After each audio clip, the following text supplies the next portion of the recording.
If you have cane begonia types, you might be familiar with this kind of thing, or angel wing begonias. So this one is a begonia down home. Now ignore the leaves aren't looking great at the moment because the temperatures are too low for it now in here, so it's beginning to suffer a little bit. But what we have is this big long leggy stem and leaves at the top. That might be something that you're familiar with. I'll show you another couple of other begonias now. So over here, nestled amongst all the other begonias, this one is Corallina, and you can see we have this big long stem with some flowers on it, but again it's bare at the bottom. And then over here we have some smaller shoots. Now this one looks better even though we've got this big long bare stem, because we've got these other shoots down here. And I've got one more to show you. Over here, again nestled amongst all the other plants, we have Begonia Connie Boswell, and again you can see all these bare stems at the bottom. Now from the angle I'm looking at, it doesn't look too bad. I can live with that, but you might have it in the house somewhere and you might not like these leggy stems and you might want to do something about it. And as far as I can see, there are two things you can do, so let's quickly go through them. Okay, so when getting that out, we've got a little natural pruning going on there. Okay, so the first thing you can do is that you can pinch the growing tips out and make it so that it will, or force it so that it will grow lower down. And I've done this many times on this Connie Boswell. Otherwise, it just goes longer and longer and longer. Bigger leaves, they look great, but lower down, you've got all this burst stuff.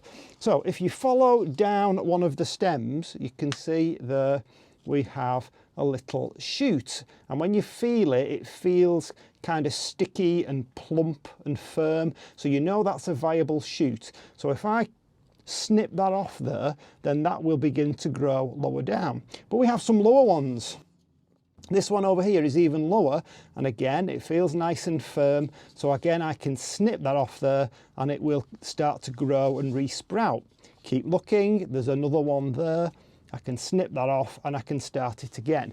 Now what I tend to do is I do it periodically. Don't do it all at once. What I wouldn't do is snip them all off so that there are no leaves whatsoever, because then you're stressing the plant because you're taking away its source of food. So the thing to do is do, say, a third every so often, a third of the stems, and then you know you've always got the new growth beginning to come at the bottom. As soon as you've got some leaves down there, then you can take the bigger ones off. So that works with most of these cane type begonias. So that's your first thing that you can do. Let's move on to the second thing. Okay, so the second thing you can do is you can take a stem tip cutting.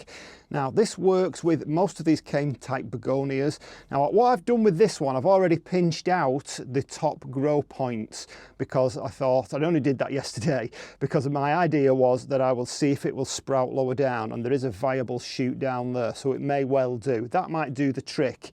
If that doesn't work, what I need to do then is I need to take a stem tip cutting, and I could chop this off anywhere down this length of stem. Doesn't matter where. Usually when you're taking stem tip cuttings, you would take it below a leaf node, but in the case of many begonias, that doesn't matter because they will root anywhere along there. So you would simply snip that off somewhere, pop it in a little pot with some multi-purpose compost and some perlite for drainage, and that's it.